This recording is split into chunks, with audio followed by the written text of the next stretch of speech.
if you want to delete the project from Adobe Premiere Pro, you cannot delete it from here. There's no option to delete it. What you need to do is bring your cursor on the title of the project and remember its location. For me, it's um, document and Adobe Premiere Pro. So I'll remember that location. You cannot copy paste that location either. You just have to remember it and then go to that location.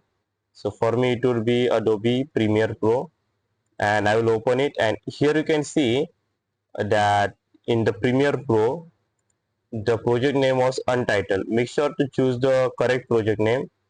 If I delete that project here, it will be deleted from Adobe Premiere Pro. But there's one thing I would like to tell you, that if you delete your project from here and it won't delete it from here, then and if you click on it, double click, it just won't open.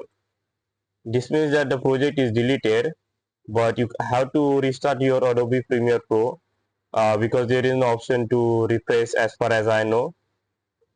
So after you restart your Adobe Premiere Pro, you can see that there is no project here.